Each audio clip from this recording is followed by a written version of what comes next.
All right, guys, welcome back into another NFL props video. Give me touching on the top prop bets for the Monday night showdown game between the Cincinnati Bengals and the Jacksonville Jaguars. So as you guys know, I typically like to do a recap from the previous slates. The record that you guys are seeing down below right there, that's going to be from Saturday's NBA slip / we had some college football props. One of the college football bet slips cashed on Underdog. And then I'm also including this Sunday as well.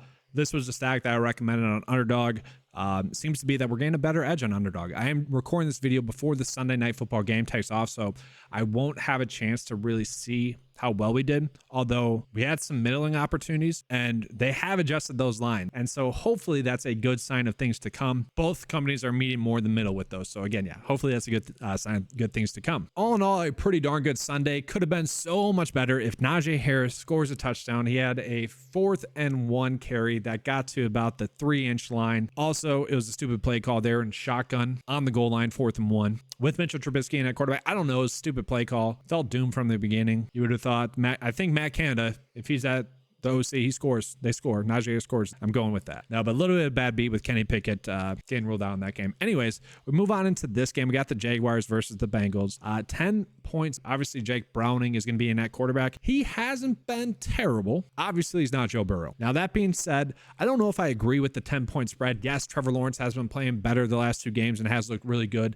It does seem like he has taken the next step. That is the exact moment when Trevor Lawrence makes a fool out of everyone. And I don't know, the second you start to trust him is the second he hurts you the most. And so I don't know if I exactly agree with that 10-point spread. The Bengals are still a good football team. Jake Browning hasn't been complete garbage. I'm not going to say he was good. Coaching's been good for him. And looking at the Jacksonville Jaguars, we can see they are a little bit more banged up. Travis Etienne currently questionable, and that's probably the biggest point of news that we need to monitor. And so it has seemed like they've been trying to limit Travis Etienne snaps a little bit. I mean, this was always kind of the reason why preseason people were pumping up Tanks Bigsby, myself included, but also that's also the reason why we're seeing De'Aaron Hurst-Johnson also get some more work. Like those two have been eating into Travis Etienne's workload because the concern was always that Travis Etienne would not be able to handle a workhorse workload. I think any NFL scout, I think any person that really gives NFL advice would say that this was kind of strange that he was basically getting a workhorse workload because that was never the expectation with him as a player. Maybe 60 or so percent of the snaps. So I do think that this is going to be what we continue to see. And I do think at the start of the season, that is what they wanted as well. It's just Tank Bigsby wasn't all that good or as good as they were hoping. But that being said, he is starting to get banged up. They want him to have a good long career. They're probably going to start seeing Johnson get some more work, maybe Bigsby, although again, he hasn't been all too impressive. So it's going to be tough to figure out what to do with Etienne. And then after that, like we do know kind of snap wise, it's going to be a heavy snap share for Calvin Ridley, Christian Kirk, and Zay Jones. A lot of people are going to say, well, Zay Jones being on the field does really hurt Christian Kirk. There's a strong correlation there. And actually, Zay Jones being on the field does also really help Calvin Ridley. I don't see it that way, guys. I think that's when you add in another piece like Zay Jones, that just opens up the field a little bit more. Whereas Christian Kirk, much more of a possession receiver, he might not get as much more work as he has been. I mean, still his production really hasn't fallen off. Okay, it's just maybe you lose a few more targets. And so all in all, I'm not buying into that narrative. And so when we look at the props that we are getting, I don't know if I exactly agree with this. I would say probably has a great chance to be a push at 4. Evan Ingram gets a smash spot and his snaps,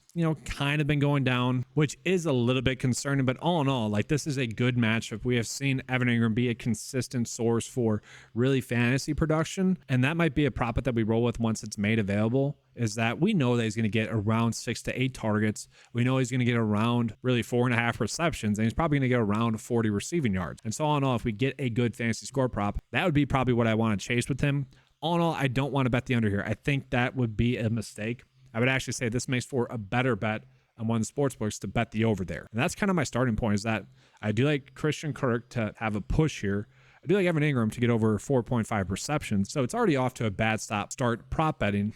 At least on PrizePicks, we'll take a peek at Underdog as well. We can see Trevor Lawrence for over 32.5 pass attempts is not likely. The projection data does like it. So again, I don't like when we have a lack of continuity between the data that is being pulled in.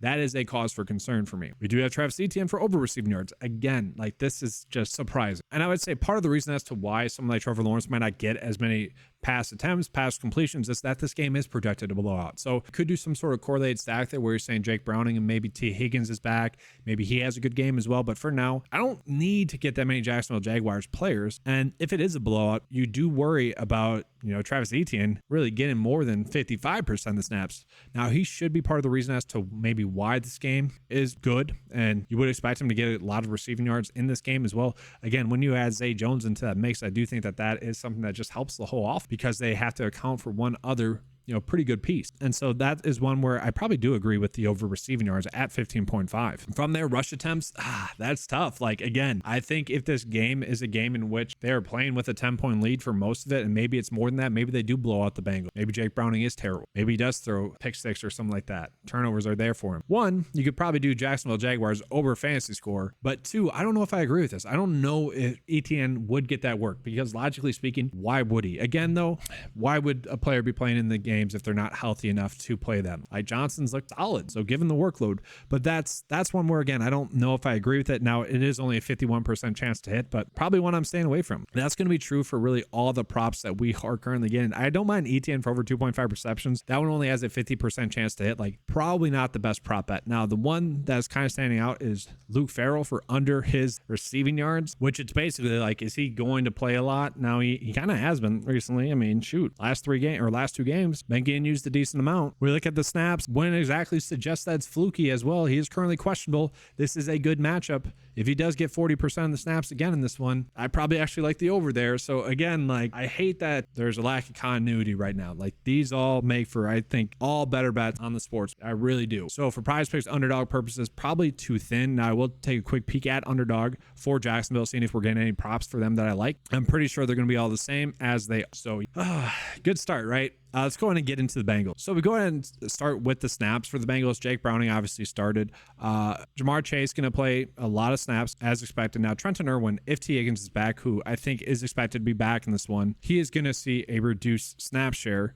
Probably just literally goes down to like 15. And the rookie, who they really like, probably going to see maybe 30. Like, I don't see his role changing really too much. They like him, especially on the outside, where Trenton Irwin, much more of a slot receiver. We're going to see Tyler Boyd probably fall into that role a little bit more, and then T. Higgins is going to go to the outside. Now, Pittsburgh is a fine defense, but Tyler Boyd, did kind of struggle. Only 5 targets in that game. Prior to really Jake Browning taking over at quarterback, he had been a consistent fantasy producer with Joe Burrow on the field. All in all, I don't know if that really matters too much. I do think that there is a little bit of something to the backup connection. So, like, with Tanner Hudson getting heavily involved, I'm not too shocked at that. He is someone that I really would love to see get more snaps, and anyone that's played preseason DFS is hoping for that as well. Only gained about 30% snap. He's getting a huge target share while he's doing that. But really, because of that, we're seeing them really just split the work at the tight end position. Like, Drew Sample did get 46% of the snaps last week.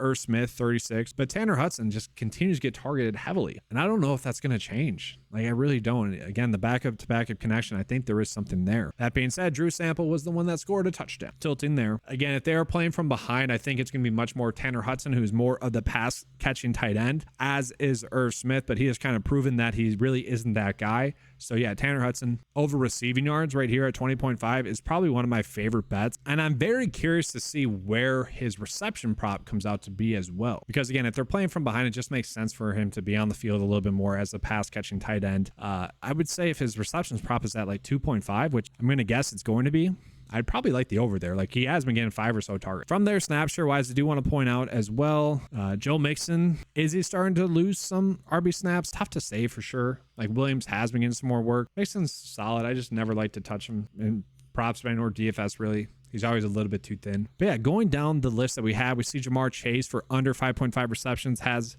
almost a 53% chance to hit. Again, I don't know if I exactly agree with that. This is a pretty good matchup. The targets have been there for him. The lack of chemistry has not, though. So all in all, I could see why someone would want to bet the under there. All in all, the data probably does suggest us to bet the under there.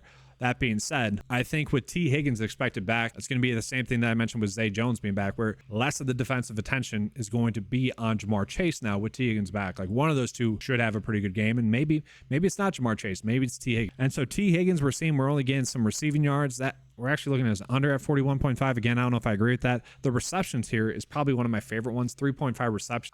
I don't know, guys. I don't really see him not gaining 4 receptions in this game, especially in a game where they are probably playing from behind. And maybe Joe Mixon gets a little bit more involved in the receiving game. His reception is prop line is set at 3. That's probably correct. But yeah, as of right now, I don't really love these props. We are seeing that this could potentially be a decent prop bet on underdog for Joe Mixon for over 13.5 rushing attempts. PrizePicks for some reason has bumped up to 14 already. Oh, this is on underdog, so that's very interesting. We'll actually go ahead and take a peek at PrizePicks now. So basically more of the same. Jake Browning, let's just take a peek at his stats. Like, are any of these plausible? And actually the rush yards, I probably do like the over at 12.5. Like, he did have 3 rush attempts in that last game. Again, Pittsburgh is a pretty good defense. Jacksonville, they're kind of just a team that's all over the place.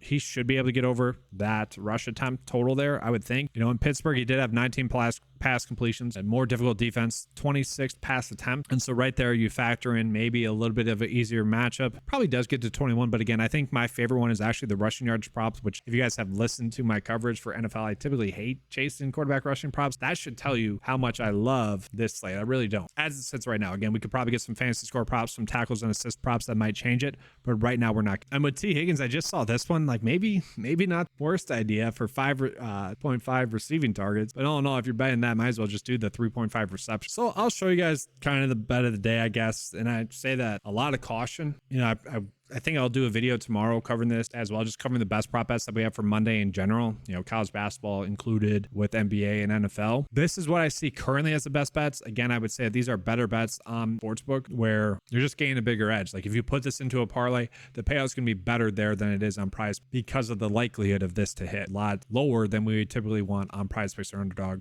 where we're trying to chase prop bets that have at least a -140, -137, aka 54% chance. That is going to be all for the Sunday Night Football video, though. Make sure to give a like and subscribe to the channel. Hit the notification bell as well so you're not missing out on any of the best bets. Thank you guys for watching. If you guys want access to the 9to5sports.com PrizePicks and Underdog cheat sheet, head on over to that website. It is available for just $10 a month. Thanks for watching, guys, and as always, let's keep cashing.